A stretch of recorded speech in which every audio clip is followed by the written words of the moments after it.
Oh, shit. Fuck, dude.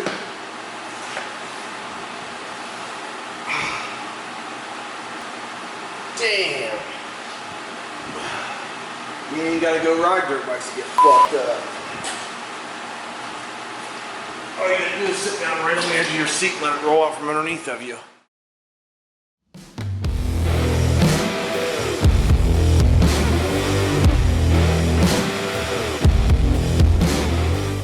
Alright, on this video we're going to show you how to do a big bore kit on your 2019 to 2026 CRF 110. Let's dig into it. I want to show you guys this real quick because I got the bike off the stand and I'm going to get it mounted. On the bottom of this engine you have two bolts. You have a drain bolt for your oil and you have a bolt for your chain tensioner. The only reason I'm showing you this now is because I just drained the oil so that I can get this bike up onto the stand, but when I put it on that stand it's going to be mounted to it, so I'm not going to be able to access this bolt. So I'm going to go ahead real quick and pop this chain tensioner out. That way you guys can see exactly what it is, and then I'll go ahead and get the bike mounted to the stand. Go ahead, get your 14, crack this bolt loose, and be prepared to catch a little bit of oil here too, especially if you haven't taken this out yet. And right there's our spring and our bolt. Oh, I meant to catch it. Damn it. That is the this thing. This pushes up on an arm that pushes against a roller that pushes against the timing chain to keep it tight. So we gotta take that out to relieve the tension from our timing chain in there so we can get this top end off and do our top end. Let's get our bike up on the stand. Alright, first thing I'm gonna do is I'm gonna come down here and remove this exhaust. These are 12mm bolts. Take those right out of there. Alright, we went ahead and took off the seat, and that released our number plate so we can get access to this bolt under here. I'm not sure if you can see it or not. That is also a 12, and that loosens up the exhaust so that we can get in here and remove it. Get it all the way out of there. There we go. While we're over here, we'll go ahead and take this off. Alright, so I went ahead and removed the rest of the plastics as well as the tank. With these tanks, if you don't know, you guys got to get a little flat blade under here and pop it up, and then it's supposed to slide out. These ones gave me a really hard time, but yeah, it's supposed to just slide right off the thing. But be careful pulling these off because this is all plastic and it will break, and if it does, then you got to replace the line, and now you're adding time to your big bore kit, so just be wary of that. Now that that's all said and done, I'll go ahead and remove this plastic cover down here as well as the air box. That way I can start gaining more access to get this top end off of here and start putting that new BBR kit on. Start down here, this off.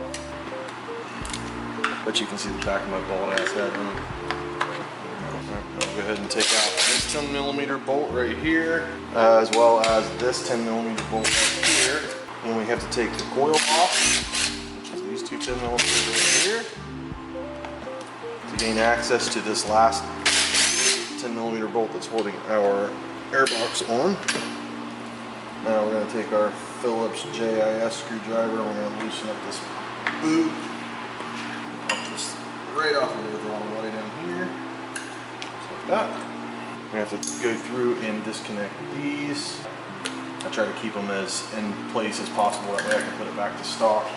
Try to pop it out like that.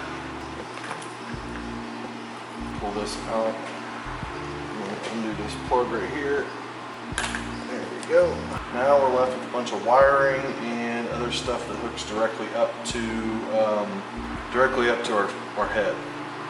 So I'm going to go ahead and I'm going to leave all of this stuff plugged in, and where it goes, I'm going to toss this coil up here so that it's up and out of our way. Take out this 10mm and the one that's on the other side that hold our throttle body and all the other sensors and stuff to the head.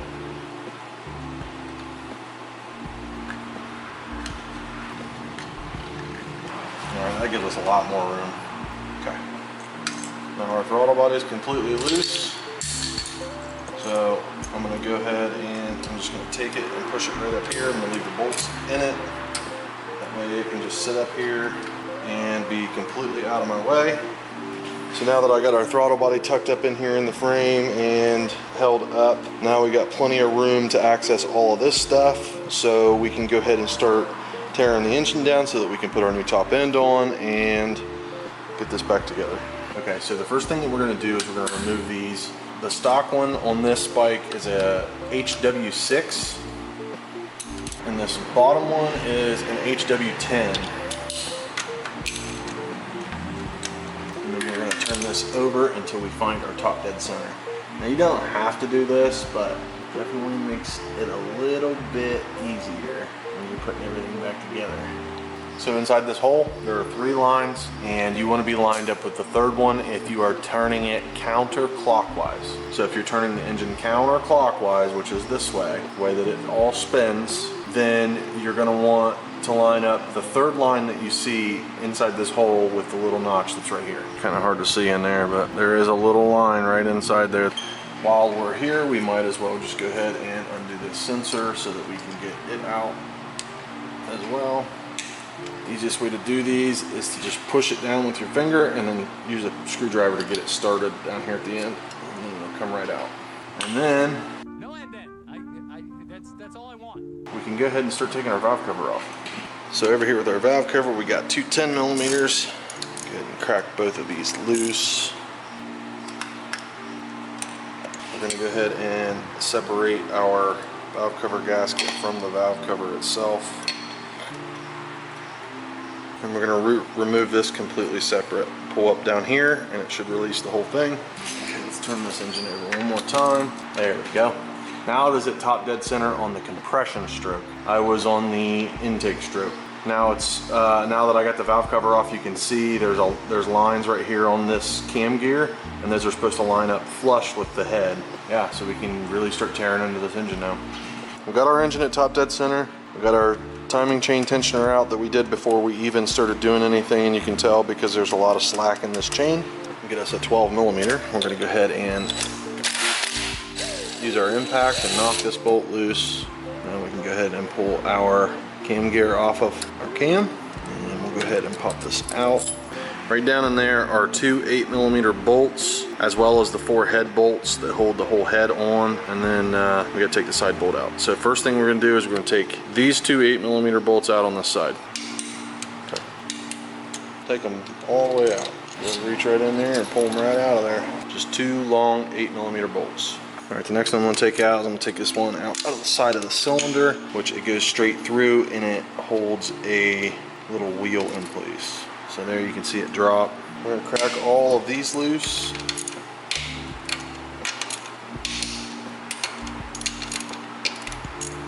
Take the nuts off, as well as the washers. Here's our cylinder nuts and washers. So we'll go ahead and wiggle this head, and it should come right off, just like that. Oh, that piston is super carboned up. Look at that. I'm gonna go ahead and pop this gasket off of here. All right, then we'll get us a nice little rubber hammer and crack it loose. Now we can wiggle it, and it should come right off. There's our wheel that's attached right behind this. Now we'll just go ahead and slide this cylinder right off of the piston. Now with this, I'm gonna go ahead and stick my magnet on here, and I'm gonna take my pick and I'm gonna pull this little clip right out of here.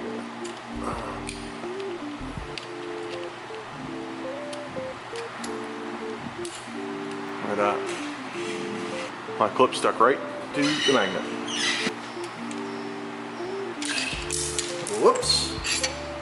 Piston wrist pin are out. Okay, since we're already here, go ahead and scrape this old gasket off, get all the old pieces off there, so that way it can accept its new gasket. I'll come back to you guys instead of wasting my battery when this is all clean. Okay, so I got that all cleaned up.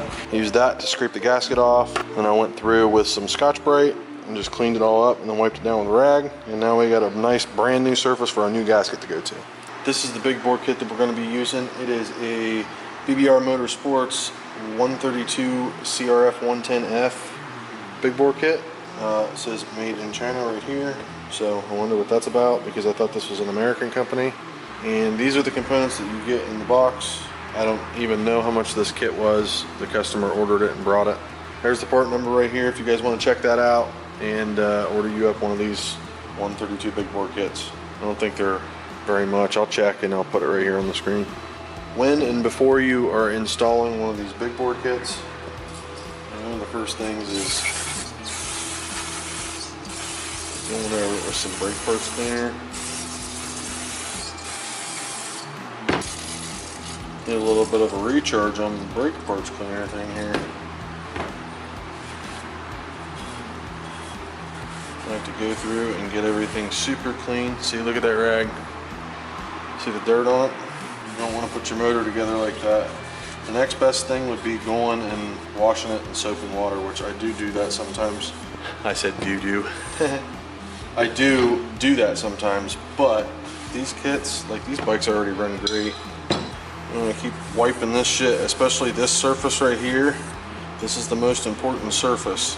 This surface and any oil passages that you see. Down in here, yes, this is important too. It essentially only rides in oil. And the oil can clean it and the filter can get it out. Whereas this, you're directly scoring your piston with your steel or nickel cylinder or chromed. Now we got it clean and hit it with some WD-40. Outside of dirt, rust and corrosion are the next two biggest killers of this kind of stuff. These kind of precision parts, these parts that have pistons sliding in them and get to extreme heats and have to cool back down and be exposed to all kinds of RPMs and different conditions, whether that's heat or humidity or low oil, or that's the only reason I say it. It's one of the most important parts is the cylinder right there. And that's nice and clean, and I think that's ready to go on. Now we have to use it to measure some ring end gap. We just need to do it for the top two rings. We'll go ahead and install our ring right in there. This one says 1T on it, 1T, and this one says 2T. So I'm assuming top ring and then bottom ring. We're gonna take our piston, square up our ring in the groove. Based on what Google is telling me, which I for real hate this new AI shit, because a lot of times it's wrong, but based on what Google is telling me over here, or 0.005, so 5 thousandths to 12 thousandths, or 0.12 to 0.30. We're going to start at 0.007 or 7 thousandths. Stick it in here and we'll see if it fits. And it does. So we'll go up 0.008. It goes in there nice. 0.009, 9 thousandths, or 0.23 millimeters.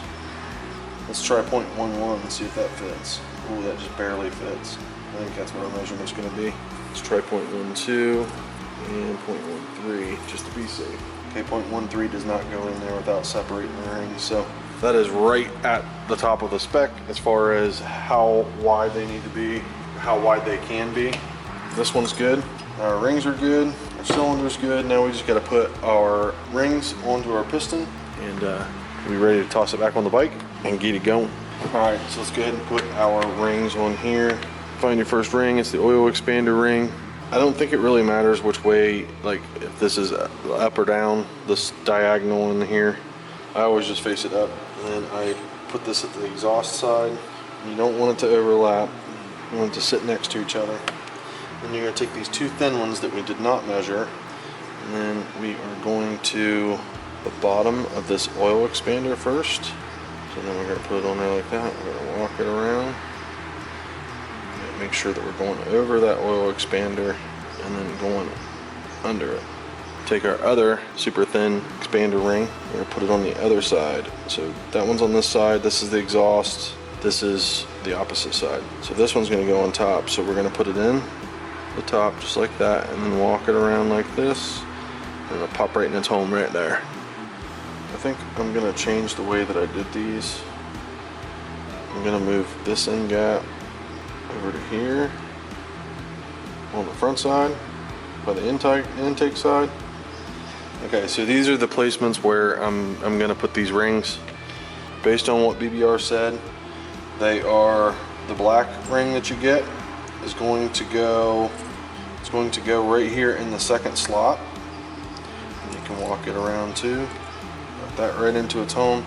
That's going to live vertical right here. Then we got our second ring, which is this one. I'm going to put that opening down here. So take our piston, hold it flat, and we'll push this over to the side and start it. And we'll walk it all the way around and right into its home. So looking at this is the intake, and I'm doing everything from the left side of the bike. So I want to put my clip in on this side. That way it gives me more room to work on the left side of the motorcycle, because the piston will be coming out like this. So I can push the pin in and then put the clip in this side rather than the other side, which will make it harder. I don't like to use screwdrivers and stuff because usually I can get them. Sometimes you just need that extra little shove that you can't get with your fingers. There we go. Now we're gonna push it down in there until we hear it click. Then it's home. Okay, I'm gonna take a little bit of this. This is just 10W40 break-in oil that I buy from a engine builder here in town. But you can use just whatever oil you're gonna put in your motorcycle to lube all this stuff up, or if you wanna buy assembly lube, you can go that route too. Motor oil is just easier, it's cheaper, easier to access and be able to do this with. So now we got this piston all lubed up and all the rings and stuff where they're gonna stay. What I'm gonna do is I'm gonna figure out the way that the cylinder is gonna go on there. This is our cam chain, so that means that this side would be the intake side. That way I know that my intake right here is gonna be lined up with where the intake is actually gonna be in the engine. We're gonna line all this stuff up. I'm gonna walk this piston right down into its cylinder. Usually if you just shimmy the piston just a little bit, you can get it to go down and it's home. There we go. Now we're down to the oil expander ring, which is kind of the most delicate, so definitely pay attention when you're putting this one in. You want this pin sticking out. There we go. Now our piston and our cylinder are ready to go back on the engine. And I can tell you right now, especially these little bikes with the long studs, this makes it a lot easier to do it this way versus putting the piston on the rod and then trying to connect it or trying to jam it into that cylinder. So just a little bit of food for thought, or maybe it saved you 20 minutes, because I know it had saved me multiple minutes doing it that way. Now I'll go over here and I'll toss this base gasket on here real quick. I'm gonna go ahead and grease both sides. That way I know that later, if it ever needs to come back apart again, this will come off and it won't leave a bunch of residue for whoever does the bike next. So I just want to say I'm sorry that you guys got to listen to this fan. It is just freaking hot in here today. It is actually, let's go check. Let's see what it is. In here, this is 90, so it's at about almost 100, and I've been in here since noon, 11, noon, something like that. We're gonna get this cylinder and stuff on here. That way tomorrow when I come in, I can button it the rest of the way up. So go ahead and get that cylinder on there real quick before this battery dies. Before we can do our cylinder, we went ahead and put the base gasket on here with some grease. And we'll go ahead and toss this down there as well. That way it precision lines that up with the bottom end. Squirt a little bit of oil down in here just to make sure that it's all lubed up. And we're gonna slide this down on here. Just like that. Bring this rod in and attach it. There we go. We just got to get our wrist pin clip in there, which is always super quick. I know that a lot of times I don't do this on 2 strokes, but the 4-stroke I'm going to, because the 4-stroke is the black of this. And then they're just like that. Grab our screwdriver and we're gonna just kind of walk it right down into its place.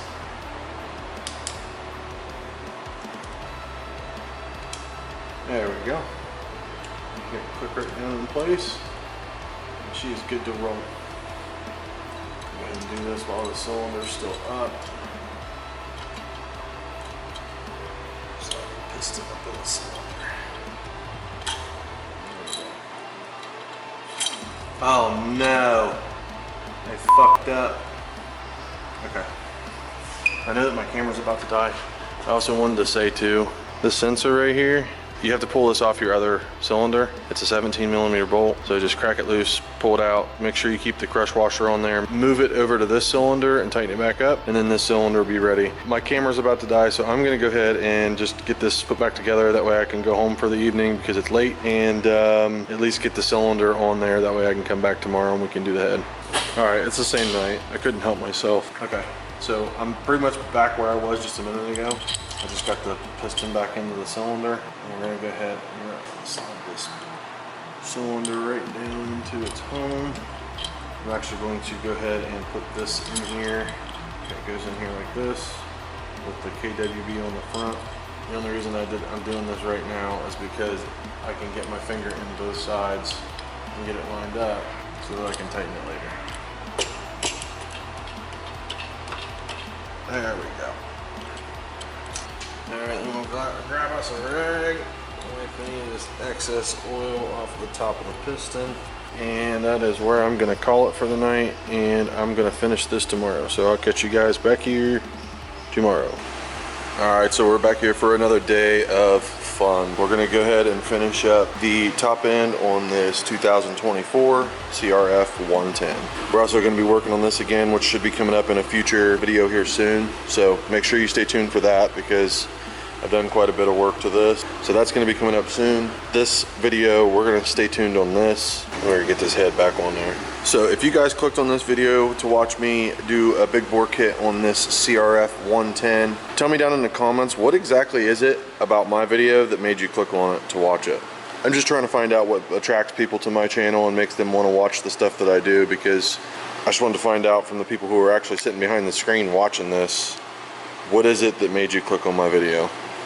All right, let's jump into putting this head on there. I don't have to take the cam out of this, but if you are in a position where you need to take the cam out of this, you have to remove this bolt, and you either have to remove these rocker arms or you have to loosen these up all the way. So you crack this nut loose and then turn this out as far as it would go to allow the cam lobes to have room to pass as they come out of this hole. And then sometimes the other fight is getting the cam out, because it is in there pretty good. I wouldn't say that it's press fit, but like they're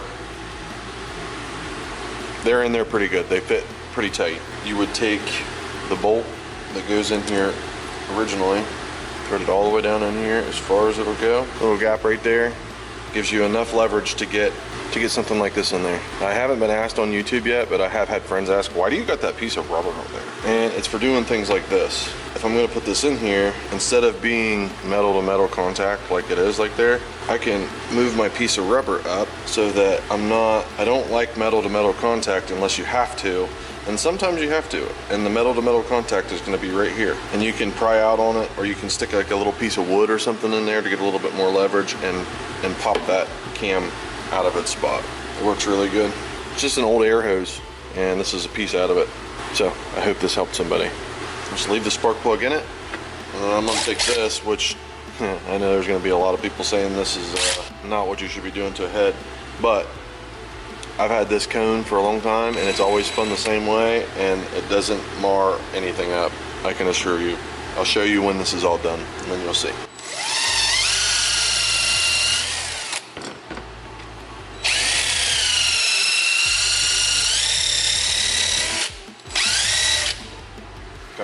Now, take this, we're going to go over everything. We're going to get all of the surface clean and ready to mate up to the new cylinder. It's called Scotch-Brite. This is actual Scotch-Brite. This is not that green stuff. That green stuff is just a scrub pad. This actually has a grit, and it's a grit that will actually cut through a lot of stuff. Like, you see how bad, I don't know if you can see that, how bad this is right here. But if you work the area, it will cut through all of it, and it'll make most of it clean again. Get my trusty old WD-40, spray that down, get a clean paper towel, wipe it all off. You tell me that you see any sort of marring or anything down there from using that wire wheel. There's nothing. That's the texture of the metal. That was the texture that was there when it was brand new, and that's the texture that it retains now. All it did was knocked all of the crap off of here. Everything was like that because of the gasoline that's been running this machine. That's much cleaner. It will flow a little bit better. And now the same thing with this surface with the Scotch-Brite. Rag and wipe this off too. I'm gonna go ahead and clean up these studs. Take this and go.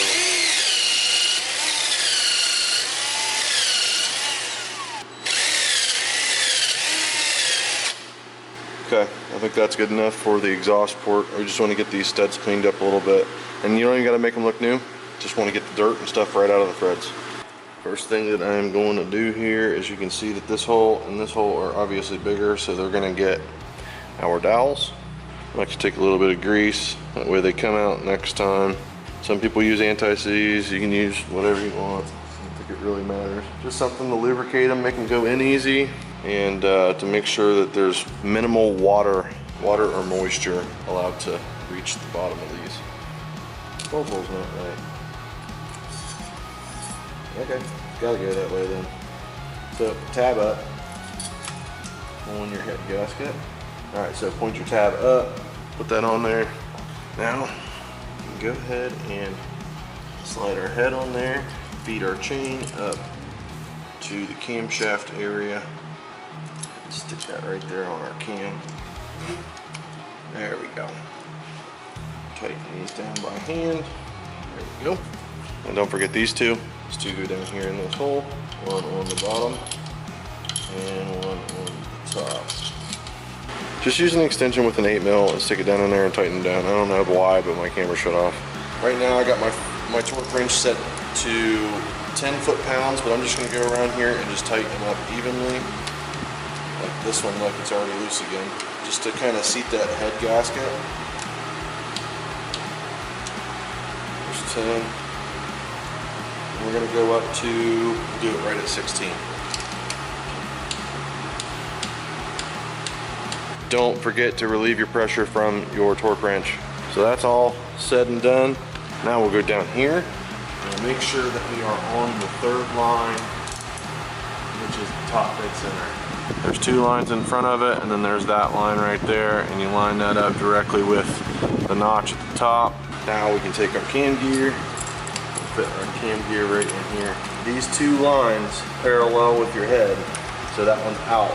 So we gotta jump to this way, just like that. Since we're checking timing and all that stuff, I noticed that the valves were tight, so we're gonna go ahead and adjust those. So take your 9mm wrench, crack these both loose, if they're tight. That is if they're tight. And then you wanna go in here into your feeler gauge set, and you wanna find a .002 2000ths or 0.05 millimeters. You wanna make sure that this just barely fits in here. So we're gonna loosen this square nut up, stick our feeler gauge in there, and then slowly tighten it until we start feeling some resistance. We don't have to lock it down. And we're gonna lock our lock nut down. Now this is the part that makes this hard on people.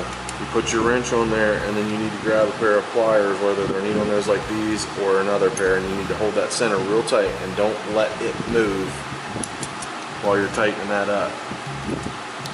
And recheck your gap, make sure it's good, feels great. Let's go ahead and do the same thing down here.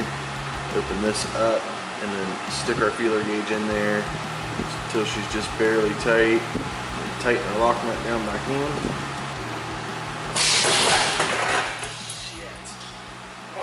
Shit. Fuck, dude.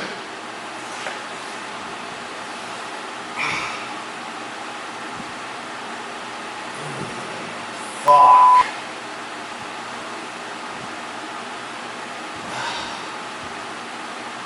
Damn. You ain't gotta go ride dirt bikes to get fucked up. All you gotta do is sit down right on the edge of your seat and let it roll out from underneath of you. Damn it.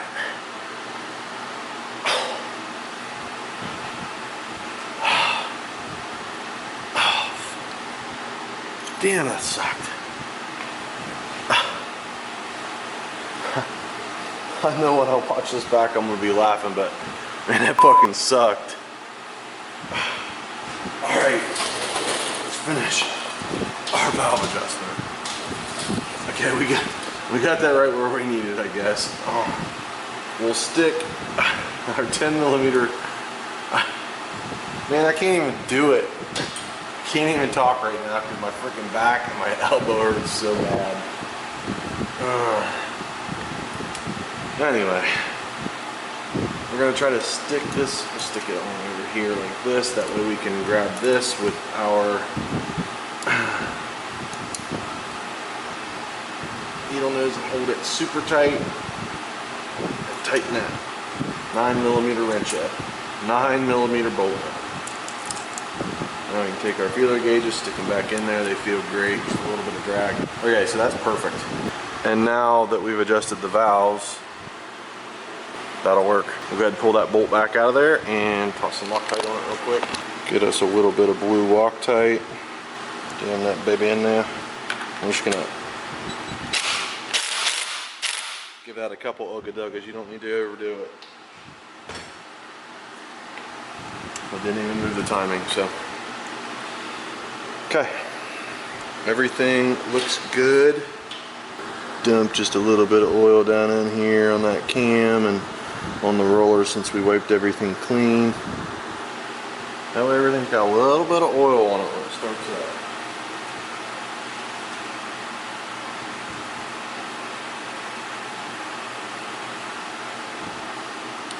We're going to take our valve cover gasket and stick it in its place.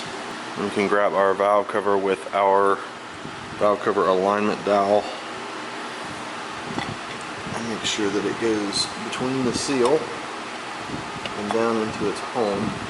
I'm still going to go over and check on the other side and make sure that the other side, the gasket's where it's supposed to be. See, and this is why you check, because this side down here is not all the way in there where it's supposed to be. Just a little bit of coax in and she'll go right where she's got to go. Sometimes you just got to wiggle the head the valve cover gasket. This is something that you should do right, because if you don't do it right, it's going to leak and you're not going to have fun. Alright, while we're down here, we'll go ahead and run this cable back to its home. Right there where she goes. So I got this, and I went ahead and put some grease on it. These are kind of a pain to get to, but if you be patient with them, you can get them in. And usually you can run it all the way in by hand. And then you just gotta tighten it down with a wrench. I'm just going to snug this down a little bit. Just like the head bolts and stuff, you want to tighten these down evenly. It has a rubber O-ring in there that needs to be tightened evenly. We'll go ahead and put in our timing plugs. The next thing I'm going to do is put this air box on, but before I do that, I'm going to check this air filter to make sure it's clean, because we don't want this engine running with a dirty air filter. Brand new.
So I mean, that's essentially doing the whole thing.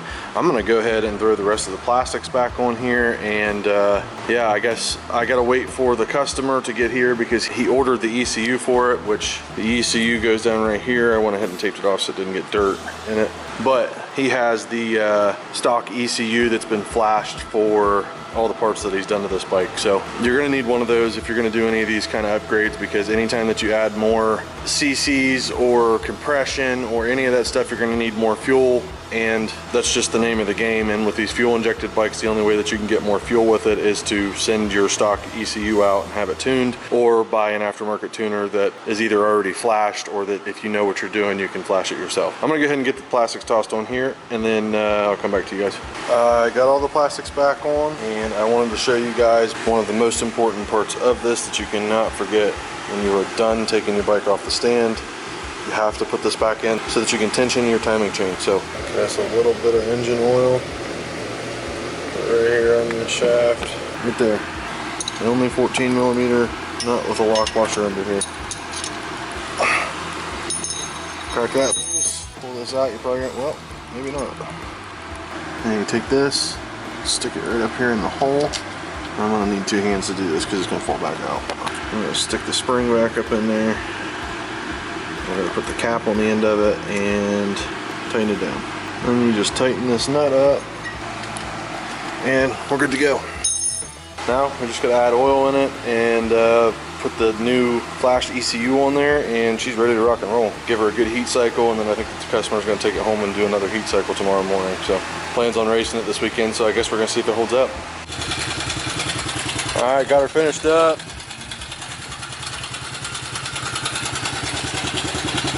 Letting her get her first warm up in.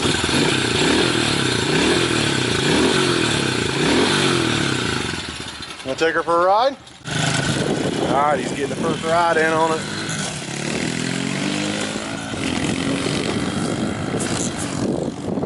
I think it runs pretty good.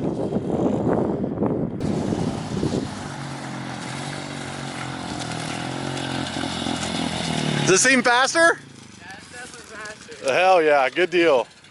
That's awesome, man. I'm glad we got it done. Hell yeah.